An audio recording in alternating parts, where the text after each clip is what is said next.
बेंगलुरु में all India मिली council के तहत यौम अक़लियती हुकूक मनाया गया। इस मौके पर अक़लियतों की तरक्की और हिफाजत के लिए इक्वल अपॉर्चुनिटी कमीशन कायम करने का मुतालबा किया गया। मारूफ आलिम-ए-दीन मौलाना सैयद मुस्तफ़ा रिफ़ाई जिलानी की सरपरस्ती में मुनक़िदा इजलास में अक़लियतों के हुकूक और मसाइल पर रोशनी डाली गई।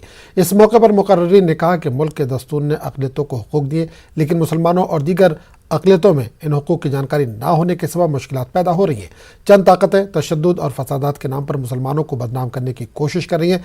ऐसे शरपसंद अनासिर के खिलाफ जज्बात से नहीं बल्कि कानून के मुताबिक कार्रवाई करने की ज़रूरत है। कर्नाटक की मौजूदा बीजेपी हुकूमत ने 18 दिसंबर को यौम अक़लियती हुकूक मनाना तर्क कर दिया है। इस पर भी इजलास में अफसोस का इजहार किया गया। ये डे मनाना छोड़ दिया है, अब उसकी जो हिकमत है, जो मसले थे वो जाने, लेकिन हमारा ज़िम्मा है अक़लियतों का, तमाम अक़लियतों का, कि वो ज़रूर से हर साल दिसंबर के 18 तारीख को ये यौम मनाएं।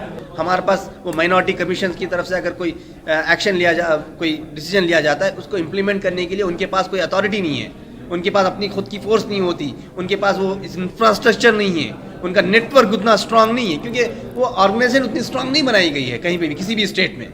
वायलेंस करने का मैसेज नहीं डालने के बगैर अगर वो हाई कोर्ट पे जाकर एक WP डालते, रिट डालते, तो कानून अपने आप में हमको सहूलत करके देती कि उनको ऑर्डर करती कि इस तरह के जो है गलत जो कोई दूसरा जो आवाज़ उठा रहा है उसको अंदर करो। खूब नहीं मिल रहा है कि एक नेगेटिव पर्सपेक्टिव है ये।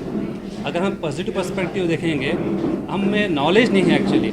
हमारे जो कौम है, जो कौम में क्या है, एजुकेशन बहुत कम है। एजुकेशन अगर मिल गया तो अभी नेटवर्क ही नहीं है हमारे इसमें। नेटवर्क ही मेन बढ़ाना है, एजुकेशन बढ़ाना है, लोगों को बोलना है। अगर बोल दिया, अगर हमारे राइट्स हमें पता है तो हम लोग ऑटोमेटिकली इसको यूज़ कर पाएंगे। अब राइट्स पता नहीं है तो यूज़ कोई कर नहीं पाएगा।